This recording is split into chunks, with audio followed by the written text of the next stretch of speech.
It's like we've always known, been set in stone, unbreakable.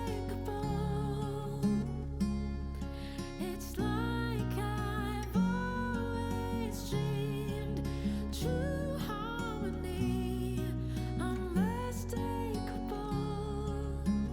unmistakable.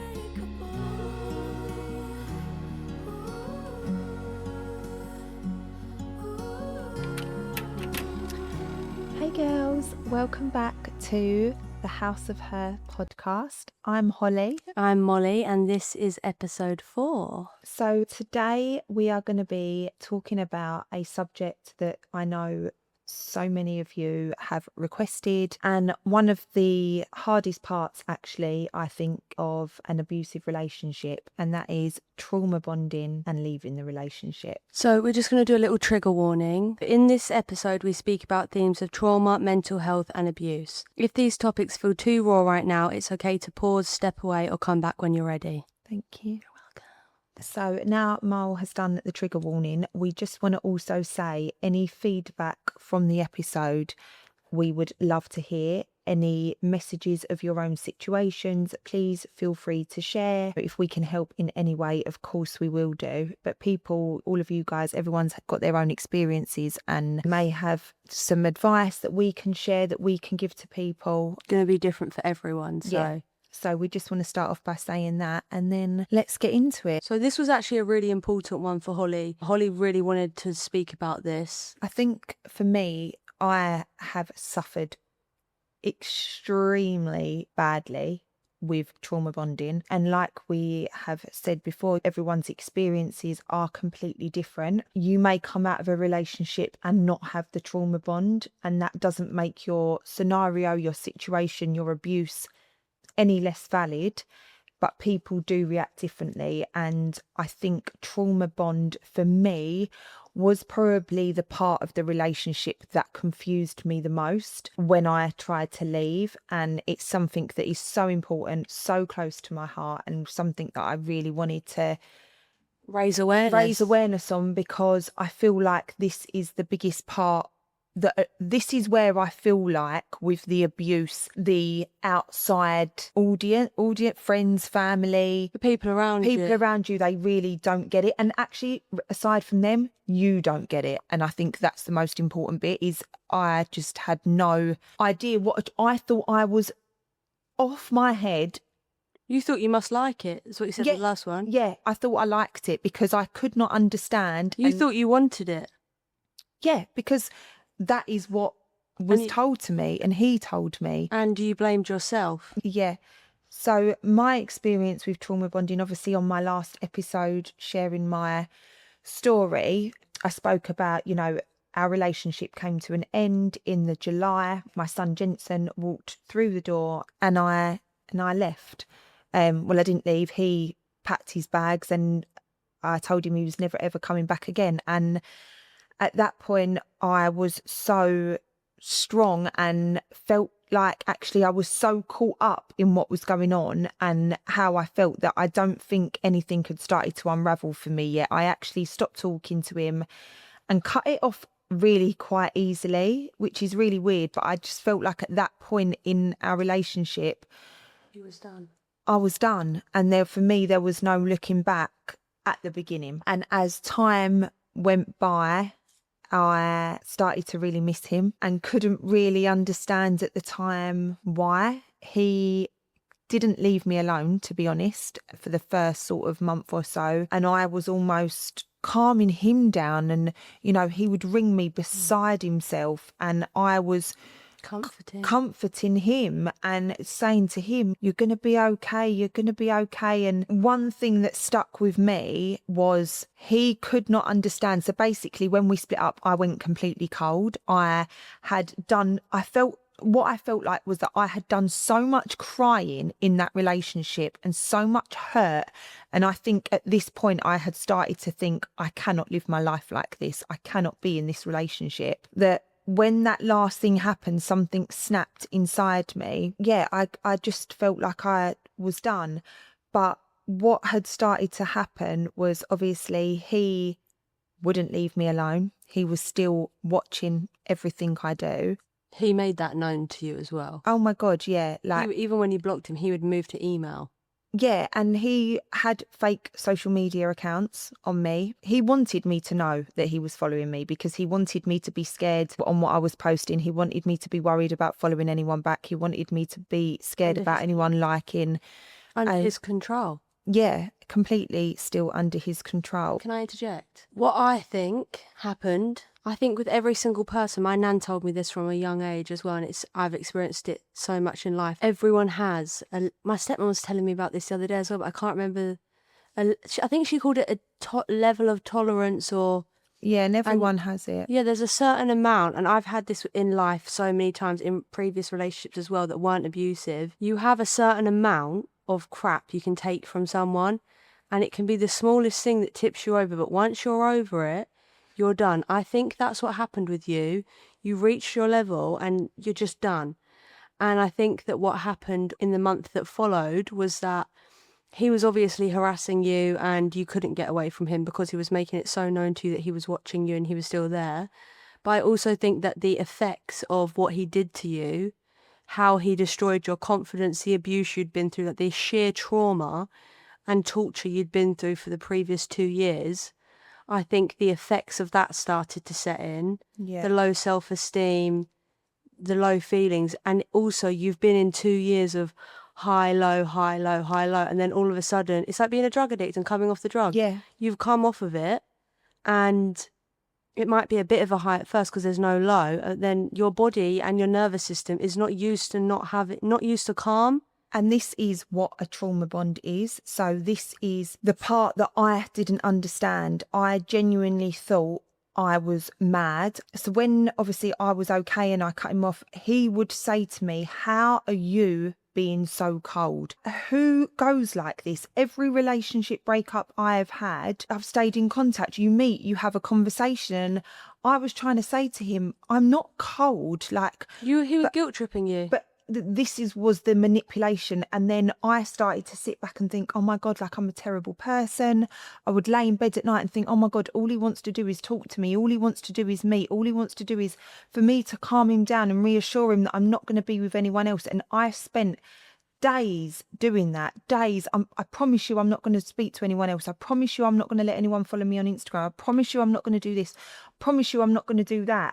Trying to comfort him, make him feel better. And in the end, I was comforting him so much and getting into that trap that I started to then believe, which was part of it, that I was this bad person. And oh my God, I'm cold. I'm a cold-hearted bitch. I've got no emotions. I've got no this.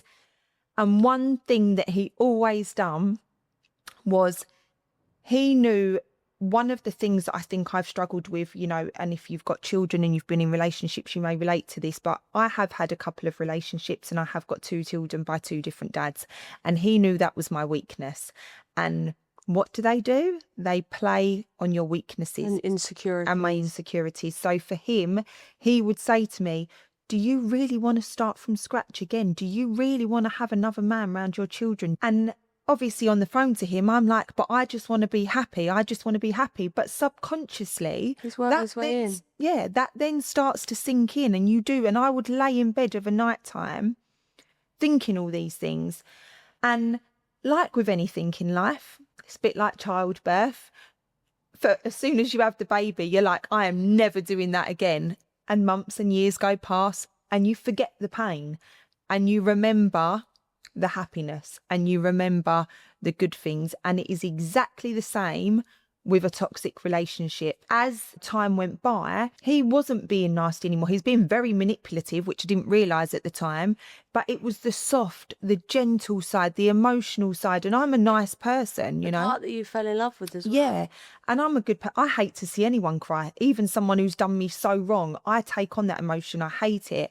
And I really started to think about the good times and him being that person. You mentioned it in an episode before, you dreaded picking up the phone because you didn't want the nice guy to be on the end of that phone, and that's exactly what I was getting. I was getting that person that I met at the beginning, the soft one, the one that was showing me love. He knew how much of a thing to me I've always wanted to get married, and he was saying, you know, I was going to propose, I was going to do, and it was all an emotional manipulation tactic. But at the time you don't see that. You start thinking, oh my God, this is everything I've ever wanted. Maybe, what if I go back this time? What if this was the thing that he needed To realise, to change? He's going to change. And I was back in it. My aunt died. She wasn't my aunt by blood, but basically was like a second mum to me in September.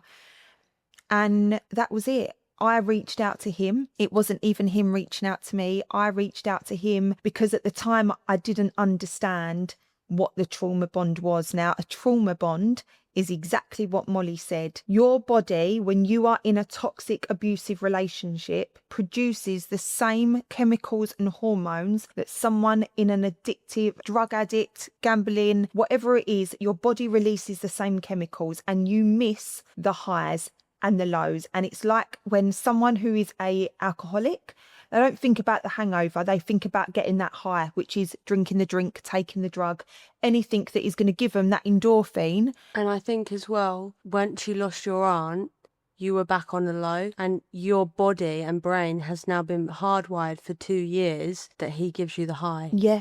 So biochemically, I'm the neuroscientist geek. She will give you the facts and the stats. What is trauma bonding? Trauma bonding happens when a person develops a strong emotional attachment to someone who is abusive or harmful towards them. It's driven by intense cycles of highs and lows, affection followed by abuse, then affection again, which creates confusion and dependency. The bond can feel incredibly powerful, making it very hard for a person to leave a dangerous relationship. The brain chemistry behind it. So trauma bonding isn't just emotional, it's biochemical. It's actually not your fault.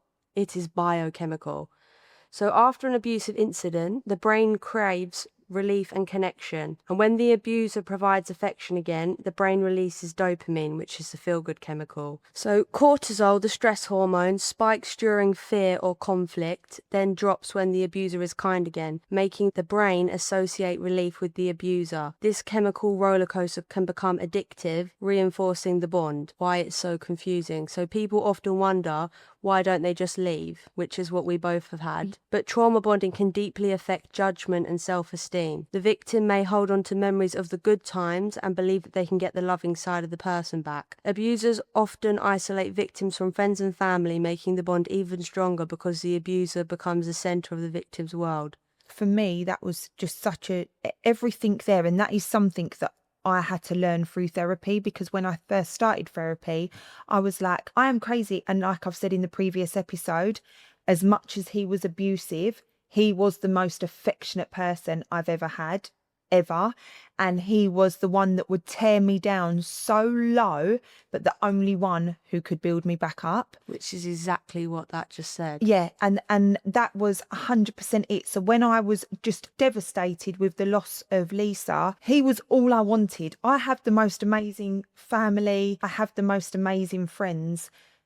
It's literally making me shake. But he was the only person that I could ever go to who made me feel better, which is just so fucked up but so normal, I have learned. And I felt so weird and nobody got it. Like my sister actually said to me, you must be lying about what he's done to you to go back, when she found out that I was going back. And not because she's horrible, not because she has been the most amazing person, but unfortunately this is The narrative. And people don't also, understand. You don't understand. If you have not been through it, if someone came to me before I'd been through this and told me that they had been through it, my reaction would be that, why the fuck are you putting up with that? Why are you staying?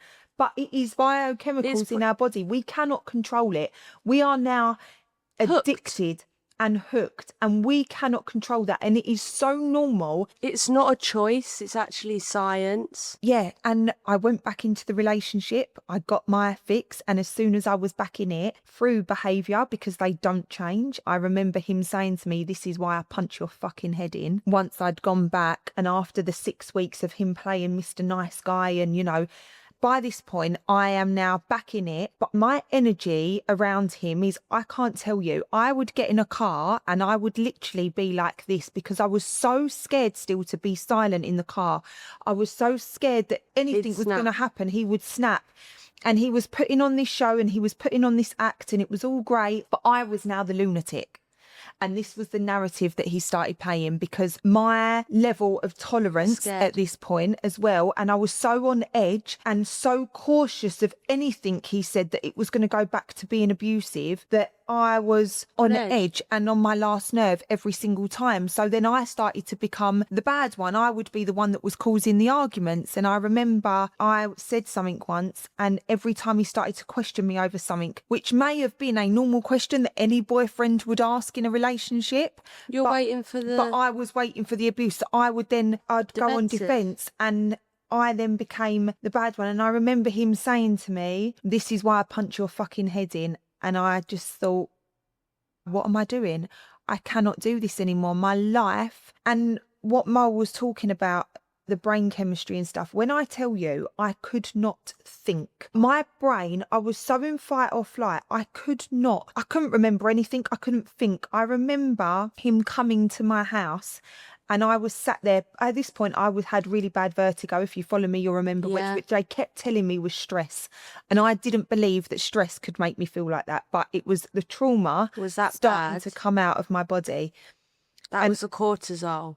Back to the biochemistry behind it. When you're shaking in the car, that is literally your body releasing cortisol, because your nervous system and your brain, it doesn't know all of these details.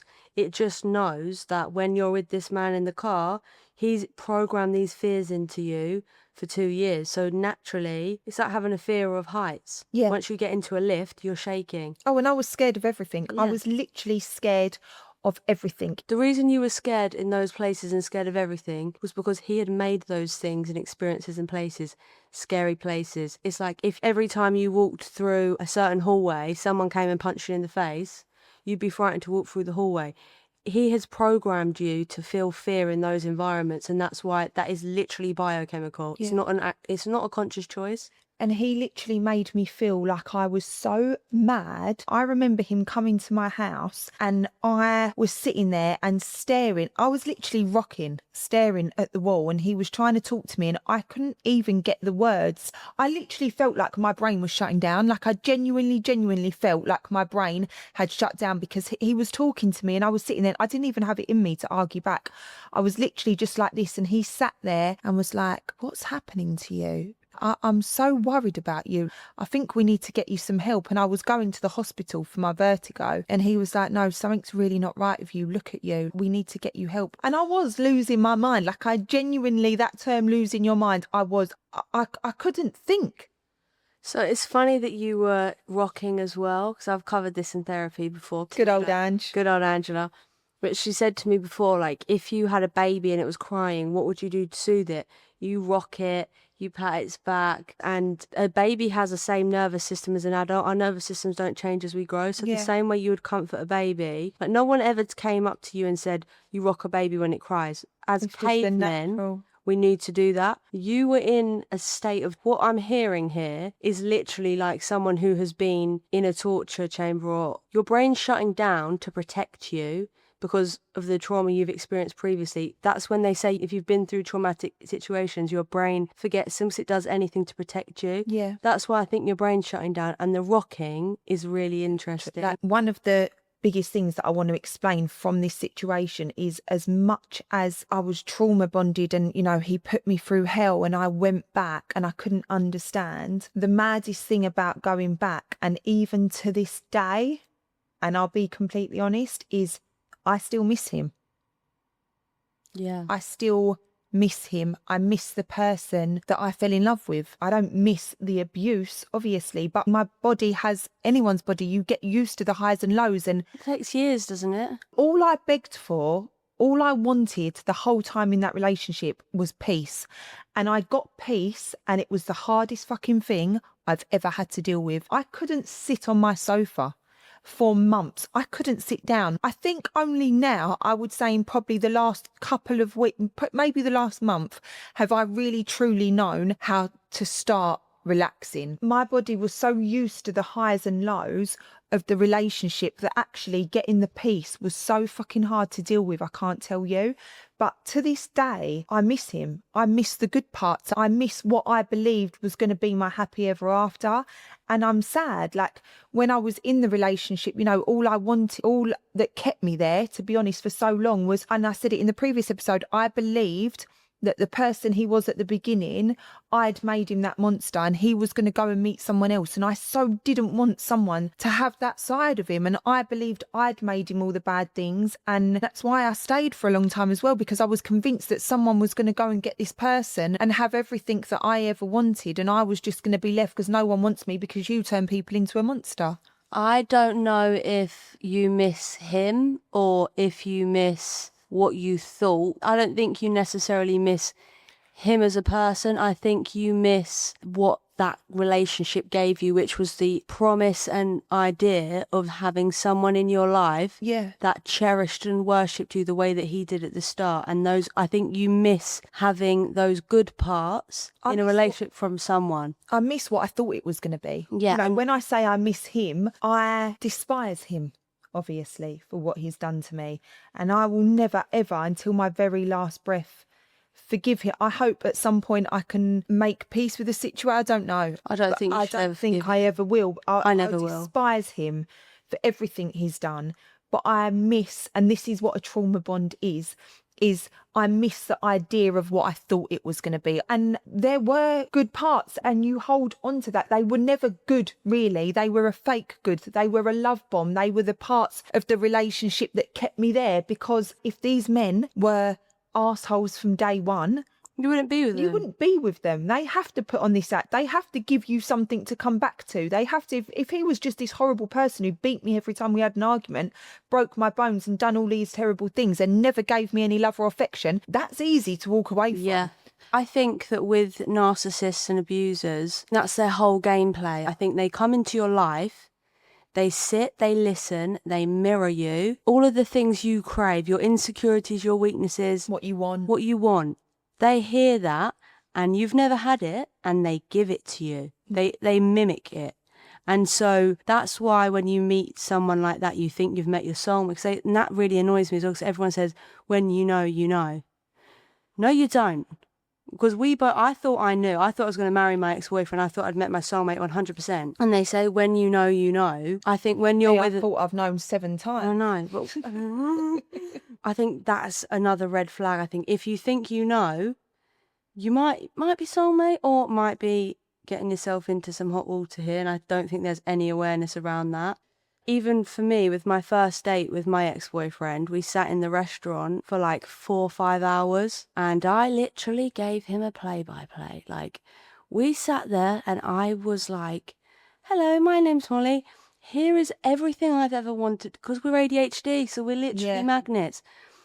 I trauma dumped, poured my life story to him for 4 hours, so he was sat there taking his notes. He knew exactly what to say. This is what I'm going to pretend I am. Yeah. This and this and this. And then I'm going to take it all away. Yeah. And when I came out of the relationship, I'd say I had a trauma bond. I definitely had a trauma bond throughout the entire relationship. But when I came out of the relationship, I didn't.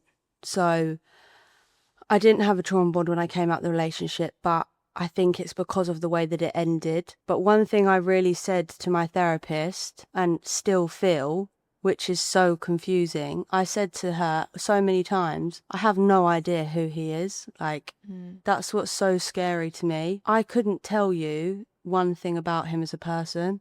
I don't know what he liked.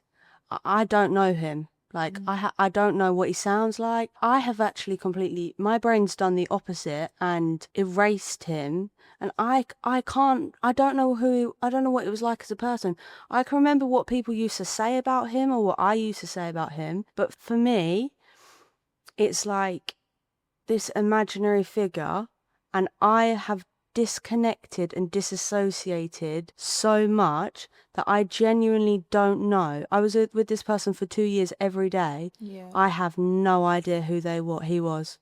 And I think that's because, for me, with the end of my relationship, because what he did was so messed up, Yeah. and so he took the mask off. I don't think your ex ever took the mask Yeah, off. and I think for you, you'd gone through all of this relationship, but at the very end, he turned into Someone completely different. someone completely different. It almost made your not. I don't mean easier in a thingy, but it made your decision very. There was no Mr. Nice Guy at the end. There was no trying to. Well, what I think it was with me was I was confused for 2 years. He was emotionally abusing me for 2 years. And when I knew things weren't right, I knew they didn't make sense. And the moment, it was that one moment where I saw his entire lie of 2 years telling me that he loved me and he cared about me. What he did when I left, he did that intentionally to hurt me. Yeah. It wasn't like we were in an argument and he was upset. There was no valid reason. There was no explanation or excuse my brain could come to. And we weren't in each other's company for him to do what he had done. The only reason he could have possibly done that was to cause you hurt and hurt me. And I know that's not love. Yeah. And there was no excuse, oh, but you make me like this, or it wasn't, he lost his mind in a heat of rage. Yeah. It was. That's even more worrying, almost, because it's at a calm place where you think, right, I know I'm going to do this. And how fucking calculated and evil have you got to be to just be sitting at home and something that someone has worked so hard for and just think, do you know what I'm going to do? I'm going to take it all away. Yeah. When he did that, my brain, like I've got videos and this is crazy. I've actually vlogged the whole thing. Not vlog, yeah, looking to my trauma vlog, but your emotions. That night, the first night when I had that realization, it was like all the lights came on. I literally sat in bed and recorded I couldn't talk to anyone. I couldn't explain. My head from that minute was gone. But I literally sat in bed for like half an hour just talking about what was going on to process it. And I did that. I had no idea what was coming, but I actually did end up documenting the whole thing by complete chance. So if anyone ever wants to make a documentary out of it. Well, absolutely. You've got be making a documentary out of that.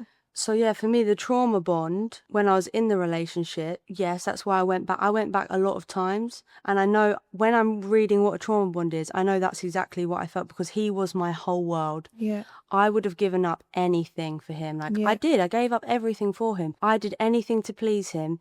He felt like God to me. Yeah. I worshipped him. And exactly the same as a trauma bond. But once I had that realization, even on the phone, it was weird and it was horrible. But when I looked at him, I met him once in the car because he wouldn't leave me alone. And again, I felt guilty. The exact same thing, guilt tripping me. Gaslighting. I felt bad and I was sorry and I said he could have anything he wanted. And he bullied me into seeing him. I didn't want to. He wouldn't stop until I did. And I can remember sitting in the car with him and I felt scared because I was looking at, even on the phone, as soon as he started calling me. Who are you? I was looking at him like I did not know who he was. And I was petrified. And it was like his face, when I was looking at it, was deformed. Like I couldn't pull up his face in my head now either. It's the weirdest thing. It's like you've just completely dissociated from the... We were sat in the car and I was looking at him and he had written a couple of bullet points on a crumpled up piece of paper and he thought, he was horrified that him coming to meet me and telling me, like it was really hard for him to admit that he was sorry. He was like, it's really hard for me to say, like, because he didn't have the upper hand, that was really hard for him. And he came and did it anyway. And he expected me and I was supposed to be grateful. Yeah. And it was all meant to be okay because he had a scrumpled up bit of paper with a couple of bullet points. And he thought that this was going to Save the everything. relationship. But on the phone, yeah, there was Mr. Nice Guy. In the same call, I'd hear him go through the cycle of Mr. Nice Guy, then Mr. Horrible Guy, and all of a sudden, especially because I'd read the book, I'll tag the book in the show notes. It's really good. But because I'd read the book, I knew what he was going to do, and he did exactly that. Yeah. And it was just a huge realization for me.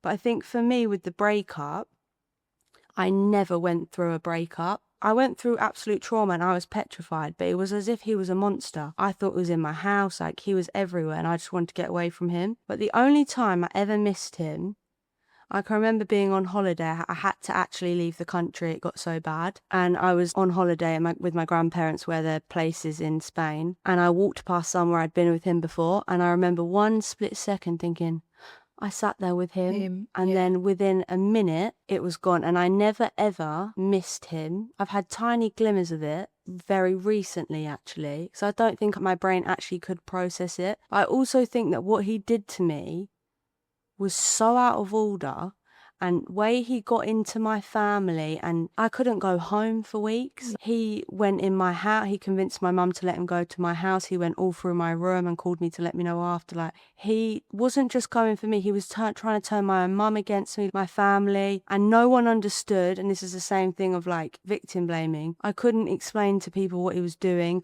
and I just looked crazy again. But because what he did was so evil, I would never allow myself, like I physically would never, ever, ever allow myself to feel or think one fond thing About of this him. person. But I think... because Oh, go on. because he doesn't, and I know it's different for everyone and it's not a choice. But this is what I wanted to say. Our situations haven't been exactly the same, but we've both had abuse mentally, more or less the same. But the other parts of our relationships are very different, but they have both been traumatic relationships that caused us huge trauma. And we have both walked away with completely different experiences after that, which is something we wanted to share. So, you've got it from Molly's point of view where you had the trauma bond while you was in it. You had the guilt, all of those emotions, whereas mine was a lot more afterwards. I was definitely trauma bonded to the love bombing and all of that. Your trauma bond, you were okay for about a month, wasn't you? Yeah, it was. And then it set in. Yeah. I didn't get that because he totally destroyed my entire life the month after. I had already called the police. He made my life so unbearable and harassed me so badly. He took everything from me. I never ever got to have a trauma bond. I never got to miss him or any of that because he literally obliterated. Yeah. And that was all. He weren't trying to do that. He thought if he took everything from me, I'd have to call him and go back. He wanted you to have the trauma. He wanted you to have those feelings. If I'm going to do this and I'm going to do that and she's going to... He wanted reaction. He wanted control back of me. So he took all of my business. Yeah. And I let him. Yeah. And that is, what he wanted. But you done the total opposite. Yeah. It didn't go how he wanted, which is why probably day to day he was getting worse and worse and worse in what he was doing, because he was thinking, well, the more I take, surely she's going to contact me. Surely she's not just going to let this go. No. If you know me at all, I got my first MacBook when I was like 7. It was me. It was my blood. Took your life. It was my blood, sweat and tears, my everything. And he thought, he had the audacity he actually took everything. And even now, me and Holly in the car on the way here, I was reading something he has posted on a website I created for a brand we did together that I did all of the work for. He right now today is posting content I took. He's still using my intellectual property without my permission. He's still posting on my accounts that I made for the brand I thought that was ours, that he took. That's the only thing that managed to survive, because he kept it all. All my stuff was permanently deleted, but the things that he wanted to use obviously stayed in perfect condition. He even right now is using my intellectual property and posting my content on my accounts that he's taken. He posted on his website, me and Holly were reading it in the car, and he actually mentions his girlfriend at the time in it. Like, this man is still using my stuff. Wild. Yeah. Cool, have it. Have it, hun. Literally have it. They're rebuilding. Yeah, that was my baby. That was my life's work. and he took it from me and destroyed it as if it was his to do that. Destroy. And Well, he probably believed it was, because Yeah. he probably was under the like your car, like everything else. Yeah. What's hers is mine. yeah, and he robbed me. He outright robbed me. It's as if I hadn't listened to what my dad was saying at the time, because people didn't get it.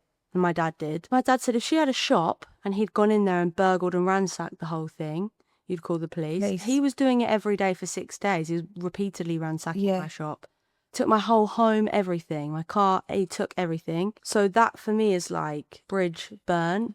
And in a way, I didn't get the trauma bond, but I think it's made it hard for me to process and heal because he took that from me. And I'm so passionate about that. And that was everything to me. And he took it from it. I'm still not really over that someone could do that. And I've never processed it. I think this is the first time I'm even really opening up. Because I was, this is the first time I'm even letting myself feel it. Because I was so like, are you going to do this to me? How fucking dare you? I would literally not allow myself, which is sad for me because I should have felt my feelings, but I would not let myself be sad because of him. And that's not healthy because you should let yourself be sad. No, but maybe through this process she will, which is why this is so important as well, because we are on the journey still and we're not out the other side, and there's so many emotions like this, and I really do believe that this is going to be a powerful outlet for you. Like I really do. I think you're going to start to feel things and actually talk about things, and the same for me. And I think this is why it's so important, because you're going to see us go through the motions with you. You know, we're not out the other side, and this is raw and it's real, and this is how you feel, and you've not processed so much. You don't think. Well, so I had my first panic attack again probably about a month ago now? I haven't had a panic attack since I left the relationship, apart from one time when it was all going on. When I was in it, I had them every week. I had my first panic attack again about a month ago. And I spoke to Angela because I was like, I don't know why. I was really happy. I wasn't stressed. I was dating someone new. Yeah. And I feel like that was going to end up the same way, not going to lie. Well, it was obviously triggered in your nervous system. I started to feel the same thing. I was seeing someone new. It was an amazing dream. This is my soulmate, love bombing thing again. Sold me absolute dreams. And I think that was going on, and that sort of also fed into it. But had my first panic attack, said to Angela, I don't know why, la la la. And she said, and I said to her, like, I haven't had more than one day off since it happened. I haven't had more than one day off a week since it happened, because that was I just worked through it. But I've been avoiding it like the plague, and I'm opening it up right now. But my homework from Angela was to literally sit. She said, I'm very good at intellectualizing my problems and my emotions. I say this to her all the time. Yeah. You are so good with things like that, and you journal and you write things down. But and you I'm take not notes feeling. and you research what the feeling is, but you're actually not feeling it. No, I know everything about what happened. Like, I know all the neuroscience. I've read books on psychology of noticing these patterns in people. I'm an expert on narcissism. That is because of my ADHD as well, I think I have to make things make sense and understand them. But I have been completely avoiding feeling, and my homework was to not go on my phone, not Google anything, not talk to my Instagram story, to sit and feel it. And every time I did, I fell asleep. Like, it literally exhausted me. Really? That's it absolutely exhausted me. And I still don't think and it's also like, I've come so far, I've worked so hard, I'm in a good place. I don't want to bring that back up. I said it to her in the session. I was like, I've been sad, I've cried, I wanted to kill myself. Like, I've been through it. It was awful. It was the worst thing ever. Like, why do I have to now go and sit and feel it all? And I think this is so important, because so many messages that I've had from people on Instagram, but actually I feel like if you don't, then the same patterns do happen, and at some point it will show up in your body or in your relationship. Panic attack. And it will, and you experienced it. I did. Because you're not dealing with it, you're blocking it aside. And you know, I can only relate to that in terms of, like I say so many times, in terms of the violence with him. Squirrel. Mine's asswipe and Hollie's is squirrel, by the way. They're the code names. Yeah. Like, for me, the physical side of what he done, I am so dissociated from. And with good old Ange, in my last session, what she actually said we're going to do in the next few sessions is go back over particular situations and almost do, not inner child, past self. past self. And actually I was exactly the same as you, Mole, because I was almost like, I don't know if I really, but I feel like I need to go and feel and release it, because what I do is I say, oh, he bit my face, he broke my fingers, he punched me, he gave me black eyes, he strangled me, he done this and he done It's that. almost like you... Blah, blah. And people must look at me like I am completely bonkers or something's wrong with me because I can list it. But the minute I talk about... You could do a song about it. Yeah, like... He bit me, he hit me. Because, can I just quickly say, that's reminded me, that's what Andrew says. My feelings, I can tell it, I can crack a joke in my story, I can tell it. Oh, well, humour's a great way of getting through the fucking trauma. But it's all up here, it's not in here. Yeah. And I have to bring it from here to here. Yeah, and I completely get it. The mental side for me, the emotions, and do you know what? In every situation, the main emotion that gets me is that scared feeling of him leaving. PTSD. And the PTSD of going back into those feelings, so scared in those moments. But actually the violence side of it, these flowers in my head, the violence side of it, I'm very disassociated from, and I really, really have not dealt with that. But I feel like it's just been a merry-go-round, and I feel like it really is. It's a squiggle.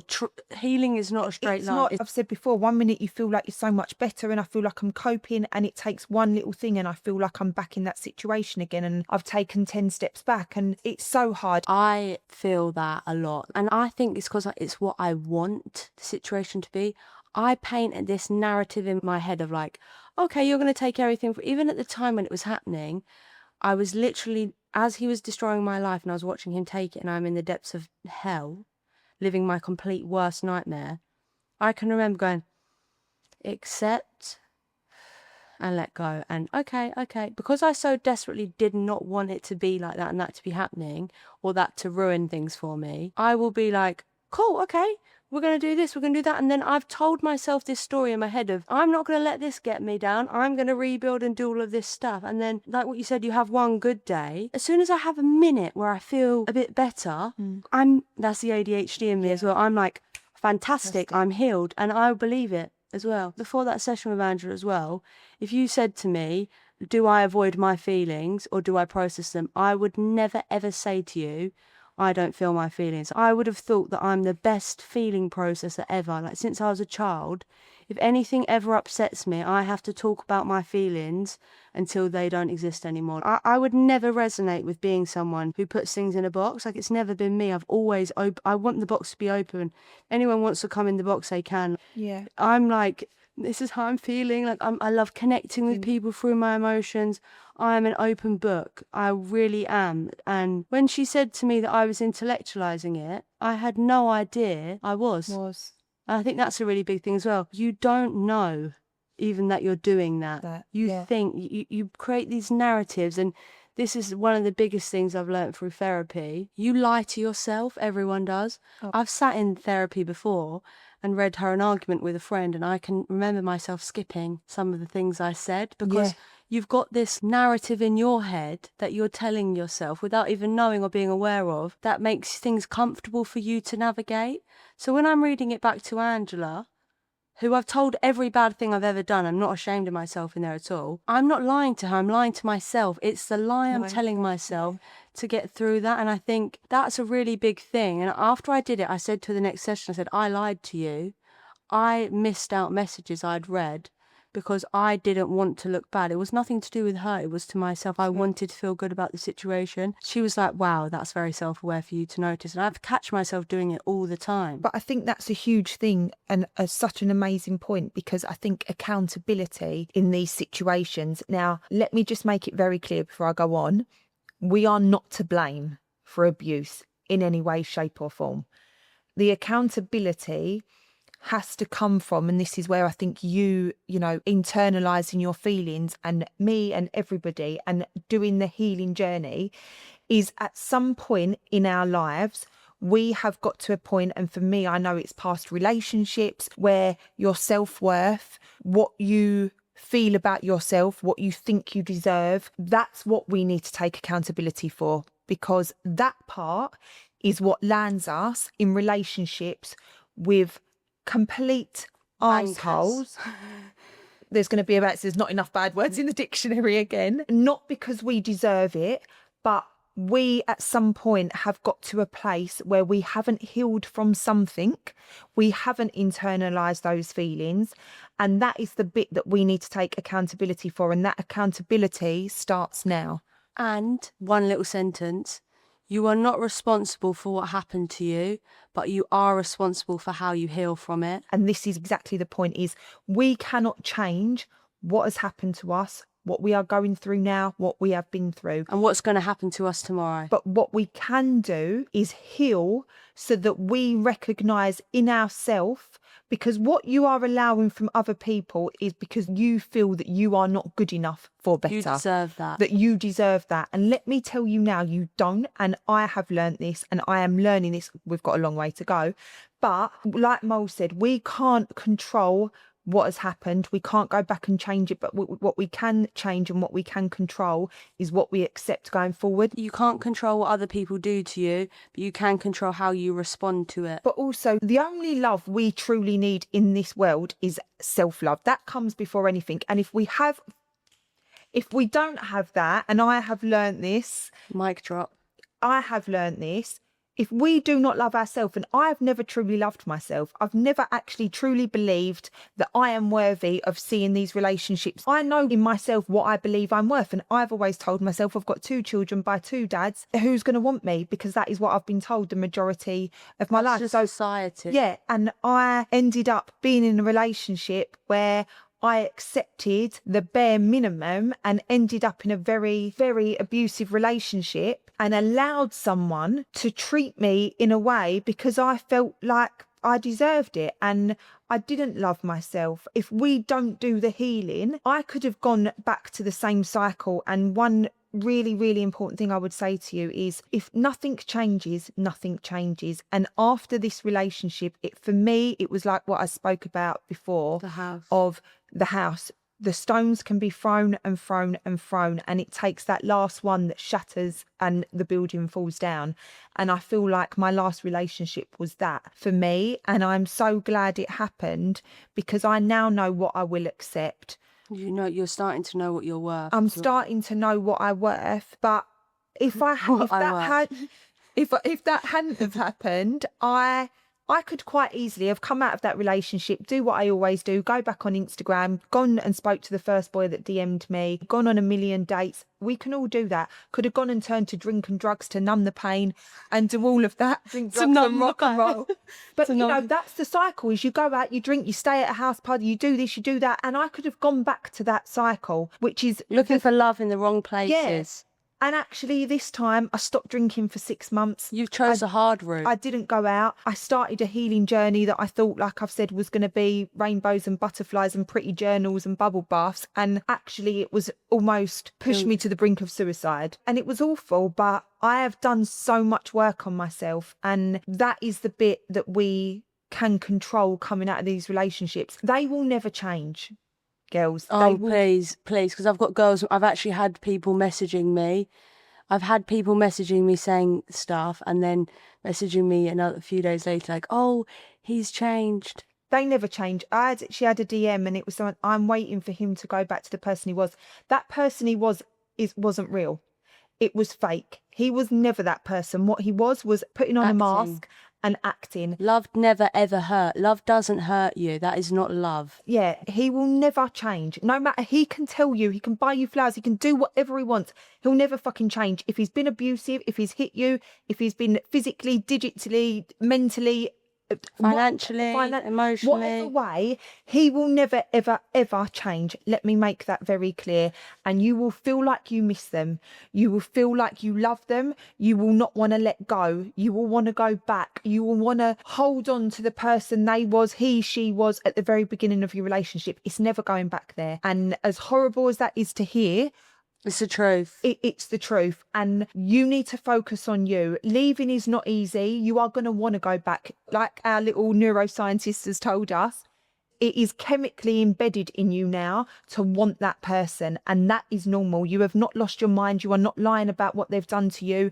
It is not your fault that it happens because you've gone back. And sometimes we have to go back to learn that lesson. Yeah. I did. For me, I went back and everyone was like, you've lost your mind, no one understood it. And he would say to me, it can't be that bad because you've come back to me, you get in bed, you sleep with me, you do this, you do that. It can't be that bad. And I started to think, no, it can't be. No, it can be. Actually, I needed to go back to get to that point of realising you are never, ever going to be any different, and Yeah. they will never change. Please, if you are going through it and you are stuck in it, all I can tell you from the bottom of my heart is they will never change and they will never be what you want to be. Your life and you are worth so much more. The healing journey is not fucking easy.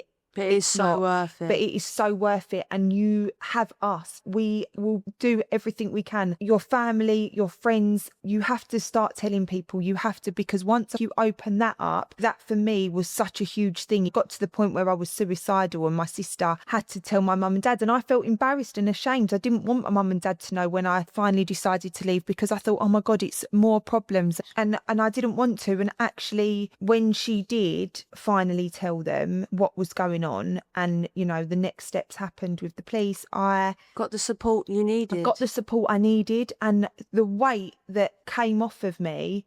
Because you were carrying a massive secret. Oh my God, I was carrying a massive secret. And when nobody knows, you are more than likely to go around in your own head and start believing what your own head and what they have told you. And the thing is, that is what they want. They want you to keep it a secret. They want you to feel ashamed. They want you to feel embarrassed. When people know, they can't get away with the narrative of you're crazy, you're this, because the minute you tell someone, they're going to say to you, what the hell is going on? This is wrong. Don't keep it a secret. They're never going to change. There is so many resources out there, and if you need help, we will give you as many resources as we can, but don't go back off the feelings of I love him, I miss him. It is normal to miss them. It's normal to miss the good parts. It is normal to want to go back. And that is not a reason to go back. And I've got a few things from everything you said. Firstly, do not shame or blame yourself for going back. You are so much more likely to go back than not. Like, statistically, everyone does go back. So it's not your fault for going back. And actually, statistically, on average, in a domestic abuse relationship, the average woman goes back 7 times. And actually, when I went to the police, I said to them, because members of his family, people in our friendship group actually said to me, well, you went back. Why did you go back? I told you not to go back. You know, you decided to go back there. And I actually, when I went to the police, said to them, oh my God, like, they was going to say to me, well, you did go back to it. That's what I was,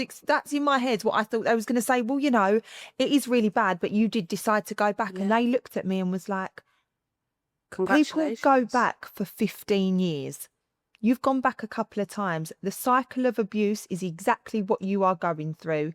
You're a victim. The average person goes back into an abusive relationship 7 times before they leave. Do not feel bad. It is normal. It is part of your body. It is your nervous system. It's biochemically ingrained into you, honey. It's science. And our body, although our body is there to protect us, unfamiliarity, if that's even a word, you know what I mean, is not safe for our body. Yeah. So the toxicness and the highs and lows of a relationship that you feel is familiar to your body. Even though it's no good for us, your nervous system is now used to that. So it's normal and it's comfortable. Peace and quiet is not. So the minute you have that and you're not in that, your body is in shock. Oh my God, what's going on? No, I don't like that. Right, we need to go back to what we know. That is why you go back. The cycle of abuse. You are so used to the ups and downs. You are so used to the toxic fight and flight. That is familiar to your body, and that is where it feels safe because that is what it knows. The peace and not being in the toxic relationship is unfamiliar and is why your body will naturally say, we need to go back. Yeah. You have to fight through that. Yeah. Because the other side of that is your life.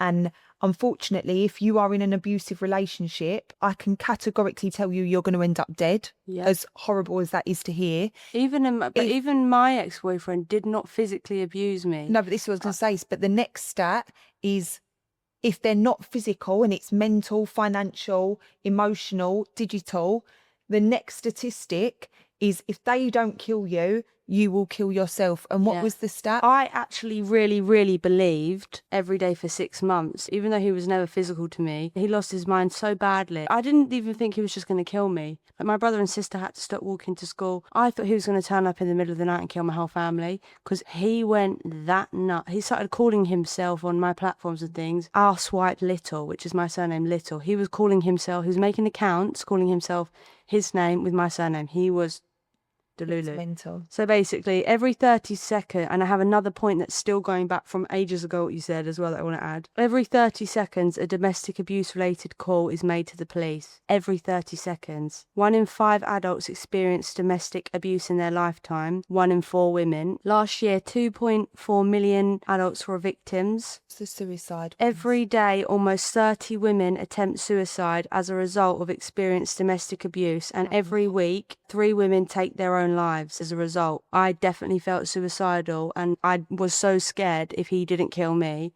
he was going to drive me to kill myself. Yeah, and that is the awful. 30 women a day. It's sickening. It actually really Upsets us. is sickening because And how is that allowed to be a statistic? it literally cannot continue. And I just, if there's anything I can take from this, is trauma bonding is so real and it is so normal to feel exactly how you feel. It's not your fault. It's not your fault. It is normal to feel everything you feel. It is not love, It's and not you love. need to leave. And if you have left and you are feeling any of these emotions, why do I miss him? Why do I feel this? Why do I must love, it must mean it's not that bad and I'm just making it worse because why would I? They are all completely Shared experience. shared experiences, and I just want you to know from 2 survivors, it's just so normal, girls, and you're not alone, you're not crazy, you're not going mad, you don't deserve it. Yeah, Sorry. she's there with her stats. I'm still trying to get the point out from 20 minutes.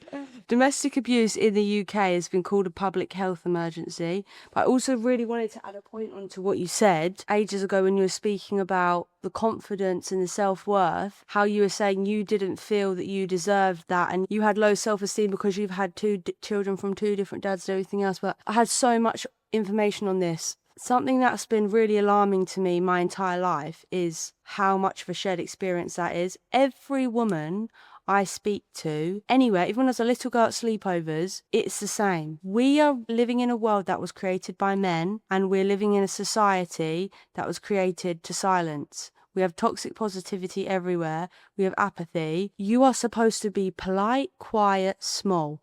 You are not supposed to want the world on a stick. You are not supposed to want all of your dreams. You're not supposed to want amazing things for yourself. Oh, look at her. She's big-headed. Oh, she's got a big ego. You're not supposed to want those things. It's ingrained in our culture to judge other people for wanting those things too. So that's why when someone's horrible to you, this really drives me mad. Obviously, I do marketing. I work with loads of female business owners. Every woman ever. I've never met a woman who is not the same. Yeah. Every woman has low self-esteem and they always go, oh no, I can't do that. I can't do this. Yes, you can. Yeah. And actually, no. And that's the same with when you leave them, you apologise. We are taught from young girls, little girls should be seen and not heard. We are not supposed to be boisterous. We're not supposed to be loud. We're supposed to be polite. We're supposed to be digestible for people, especially growing up with ADHD. From a young age, I was told my emotions were not valid.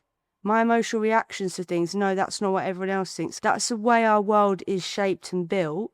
And we are supposed to be digestible. And literally every woman I speak to has low self-esteem. And it just drives me insane that women don't feel like, why can you not say? And I do now. I say it, even if I don't always feel it. I'm so annoyed that the world is this way that and this is again what I was saying earlier, I won't let myself not think I tell myself every day now, I felt awful about myself before, but I tell myself every day how amazing I am. I cheer for myself every achievement. I don't need anyone else to clap for me.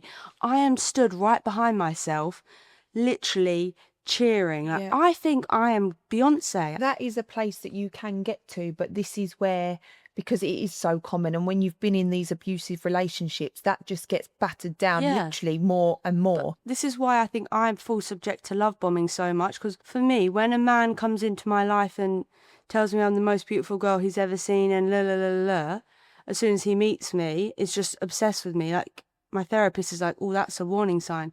But to me, I'm like, makes complete sense. Yeah, Yeah, I 'cause totally I am. understand. Yeah, correct. 5 points to Gryffindor.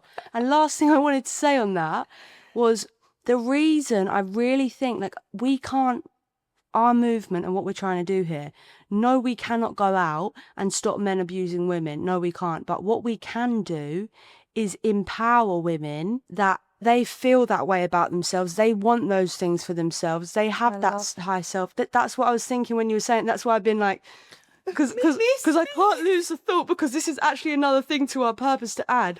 We can't stop men abusing women, but we can empower women. You are Beyonce. Why the hell? We get one life. We're here for such a short amount of time. Like, the chances of being a winning sperm are like in the 1 in a million. To be here, yeah, you're already the winning sperm. Like, but the chance of being here and being alive and having this experience is like 1 in a gazillion. You've got one life. You made it. You've got Don't one. let some fucking idiot. No, but you've got one life. This is your experience. You don't know how long you're here for. Why the hell is it not encouraged that everyone chases their dreams and wants? You should want the best. I hear people saying, oh no, I couldn't do that. Or they're embarrassed to say, I want the world on a stick. And actually, you should want the world on a stick. And I think once women start expecting that for themselves and putting themselves where they belong and not lowering themselves to be polite and digestible, I think once women realise what they're worth, realise what they're capable of and what they deserve and how beautiful they are, because everyone's beautiful, then the domestic abuse pandemic will cease to exist. Yeah, I think that is such a lovely thing, because Mo's right. You know, we're not going to be able to, that's not the change in the world. We did talk about it in the car though, about going. We wanted to get our little baseball bats, Ghostbuster things. We've got big plans when it comes to that don't stuff. you worry, honey. Send us but you know, we can't stop that. But what we can do, it's back to what we were saying before about ourselves. Yeah, you know, and we can, like Mo said, make women believe in themselves so much. But also, we're going to be the Andrew Tate of women. Recognising the signs, knowing what is out there, trusting your gut, raising awareness on things that are out there. And while we're on this subject, to end this episode really nicely, if you are in a relationship and you have any inkling that they are abusive, or you gut feeling something doesn't feel right, it's not right, there is a thing, and we will put the link in the show notes, called a Claire's Law. It's in our link in bio as well. Oh, it's in the bio as well. And you can go to the police and you can fill in a form, and they have to declare to you any violence that man or woman or whoever you're with has committed. If they have got any record of abuse, violence, whether it's to another man or whoever, anything that is violent related or abusive related, they have to, under the law, share it with you. Yeah. They will call you on the phone, and it will be completely, the way they do it is completely confidential in a safe space. You don't have to worry about anyone seeing it. They have protective measures in place, obviously. But if you have any inkling that something's not right and you want to know whether they have been like this before, it is called Claire's Law. It is in our Stand Store links, and we will put it in the show notes. Go and do this. Not that it matters if they've not done it before, but just so you can check. And my stepmom did actually check. Did I tell you this? No. When I was in my relationship with my ex-boyfriend, and I didn't have an inkling, but she couldn't tell me because she knew it would push me away. My stepmom checked Claire's Law. Really? Before anything had even really gone wrong. See, I had no idea about Claire's Law. It was something that was brought to my attention through the police. But I had no idea, and I'm sure a lot of you if you women, checked it, would anything have come up? Yeah, but we're not allowed to discuss. Oh. But if you'd have checked it, then you might have... Yeah, if I'd have, you wouldn't have thought it was just you. You wouldn't have thought you were causing it. Yeah, exactly. So that's a really, really important thing, and one of the things that I want to raise huge awareness on is Claire's Law. And if you have got a gut feeling that something's not right, that's all you need. You don't need concrete evidence. You don't need to wait till it gets worse. Something doesn't feel right. Someone does not make you feel good about yourself. boy bye. We are not sitting around and waiting for them to, if you feel it in your gut, that is okay. You're allowed to leave because you just don't feel it. Yeah. You don't need to prove, justify, explain. If you have a gut feeling that something's not right and it's not adding up, you don't have to sit the course. You don't have to be polite. You don't have to give second chances. You are allowed to want more for yourself, and a gut feeling is enough for you to say, I've just had a funny feeling, see you later. Yeah. That's enough. Yeah. And just like we've mentioned a few times, you know, once you leave, all the feelings are valid. You're going to miss them. You're going to love them. You're going to want them. You're going to feel probably a guilt that isn't yours to feel. They're all normal. It's all valid. It is not love. It is trauma. And it is embedded in you now through your nervous system. For life. No, I'm joking. We hope not. It's not for life. You know, you have to leave and start the healing journey. It's the only way out. Nothing is ever going to change, and you are worth so much more, and your life is worth so much more. Nothing's going to change till you change it. Yeah, nothing changes if nothing changes. And everything you're going to go through, them wanting you back, feeling the guilt, all of those emotions, it's going to happen.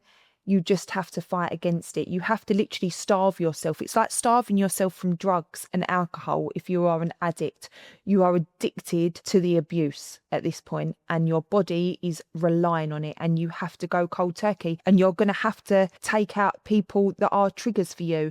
I've had to do it. Friendship groups, going out and doing the same cycles of going out and drinking. When you drink and you're hungover, you are vulnerable, and they're going to know you're vulnerable, and you're going to text them back. You're going to answer the calls. You have to change your whole situation. In the Second World War, all the American soldiers got addicted to heroin. Yeah. And until the Second World War, everyone viewed addiction entirely differently. And then all the American soldiers addicted to heroin. In Japan, let's just say, I don't know if it was Japan. When they took the soldiers out of Japan and put them through rehab and put them back in their homes, majority of the soldiers never touched heroin again. And this is where they realised addiction is your environment. It's the cues. If you take a heroin addict, put them through rehab and put them back into their old environment, they are going to get addicted again. So you have to change your environment. Yeah. And I've learnt that. I've had to change friendship groups. I've had to change my normal cycles. Every time I didn't have my children, I would normally go out and turn to drink. Like Mol said, if you don't change your environment around you, you are more likely going to get triggered and back into that same situation. Cycles. And it is the cycle of abuse, and you can break that cycle. We are telling you, you can break that cycle, and it happens naturally. Everyone around you can say it. You will naturally hit that level where one small thing will be the thing that tips you over that edge, and you think, I cannot do it anymore.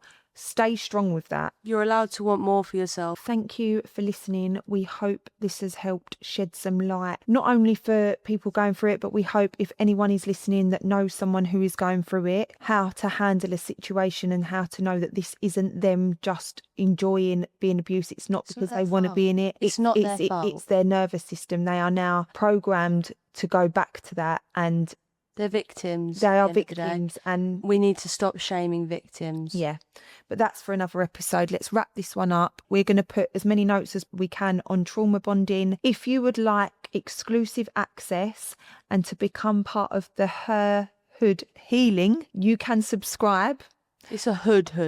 To our Patreon, which is a £5 subscription monthly. We have fortnightly calls with me and Moles where you can Q&A us as much as you want. No topic is unturned. It is not in the prying eyes of social media. It is an exclusive safe space for all of our women that need all of our women now that needs that safe space to connect with other women going through it, but also be able to have me and Molly on a more intimate level. And each other, network connects. But yeah, and you know, we'll do fortnightly calls. We've got the chats, we've got podcast after hours. So after every episode, you can give us your thoughts, feedbacks, things that triggered you, what you found in situation. You can maybe have advice.